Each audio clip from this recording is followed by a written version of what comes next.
Bon, c'est parti pour l'histoire du soir. Bonsoir. Le titre de cette histoire. Bienvenue DJ Crib. Thug Life mec. On recommence. Parce que là, DJ Crib, là, il nous attaque le délire. Mais allez. Bon, l'histoire du soir, bonjour, bonsoir. L'histoire du soir, bonsoir d'aujourd'hui, de ce soir, s'intitule Message sur les murs. La curiosité est un très vilain défaut qui se révèle parfois mortel. Quand j'étais un jeune garçon, il y avait un vieil immeuble en ruine au bout de la rue où je vivais. Tous les enfants du quartier se gardaient bien de jouer près de cet immeuble, car tout le monde connaissait la rumeur qui entourait ce lieu. La bâtisse était hantée. Les murs de béton du vieux bâtiment à 2 étages étaient tout craquelés et tombés en ruine. Les fenêtres étaient depuis longtemps brisées et les débris de verre jonchaient le sol à l'intérieur.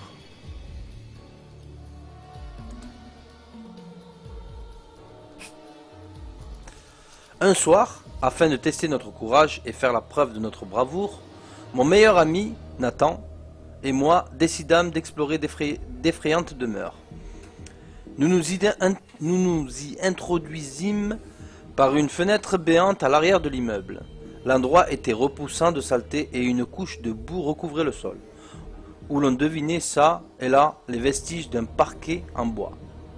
Occupés à nous épousseter, nous jetions un coup d'œil à la pièce dans laquelle nous nous trouvions. Soudain, notre regard se figea sur le mur face à nous, où quelqu'un avait écrit en lettres capitales près du plafond « Je suis mort ».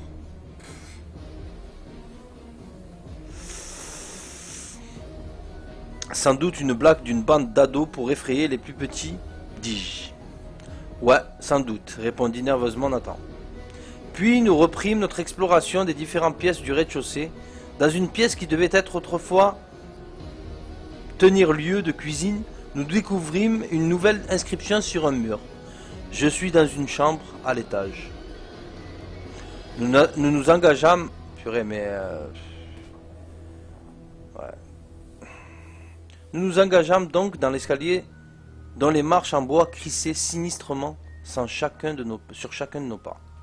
Je menais la marche, Nathan était sur mes talons, je n'étais pas effrayé, mais je commençais tout de même à me sentir un peu nerveux. Arrivé en haut des marches, nous bifurquâmes à gauche et longeâmes avec précaution un étroit couloir. Arrivé au bout, nous faisions face à une porte close, surmontée d'un nouveau message de mauvais augure. « Vous me trouverez dans cette chambre. »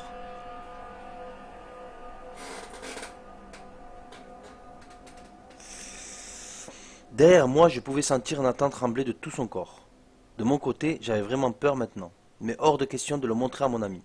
Il me dit qu'il n'irait pas plus loin, mais j'insistais pour continuer, le rassurant comme je pouvais en lui disant qu'il n'y avait rien à craindre.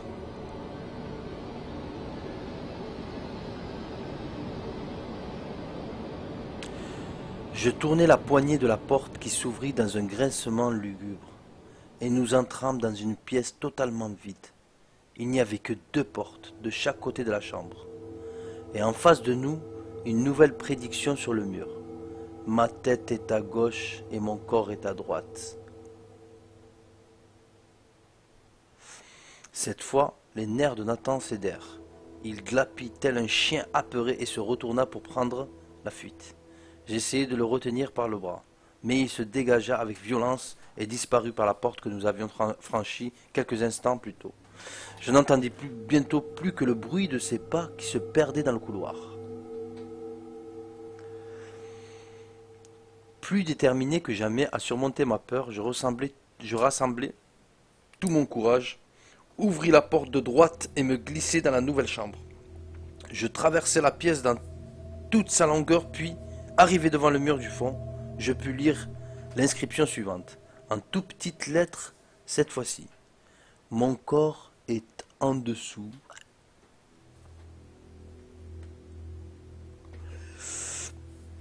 J'entends la porte opposée s'ouvrir. Non, non. Mon corps est en dessous.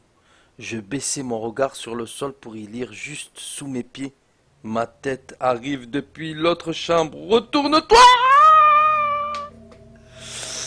Ah purée. J'entends la porte opposée s'ouvrir brusquement et y vis une ombre passer furtivement soudain.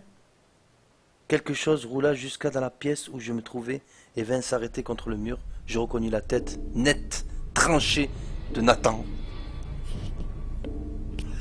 Son regard vide semblait me contempler par-delà la mort.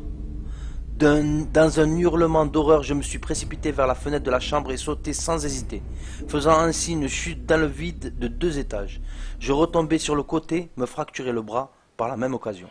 Dans une douleur insoutenable, je courais péniblement en direction de chez moi, pleurant toutes les larmes de mon corps et appelant mes parents tel un supplicié.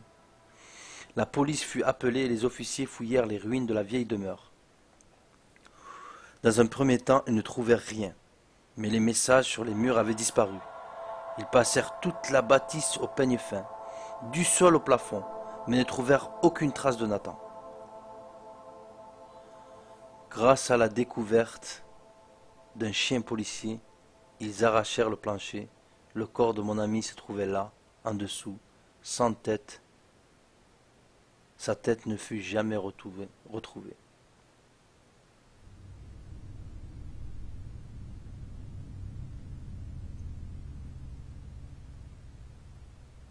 Tag life.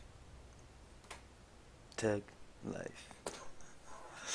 Et voilà, c'était la deuxième histoire du soir. Bonsoir, c'était cool. J'espère que vous avez aimé. Moi, j'ai bien aimé parce que l'ambiance était pour moi. Parce qu'il faut savoir que, en fait, moi, je raconte l'histoire et je me fais peur tout seul, moi. Ça, c'est rare que ça arrive. Tu sais, normalement, le type qui raconte l'histoire, tu sais, il essaie de faire peur les autres.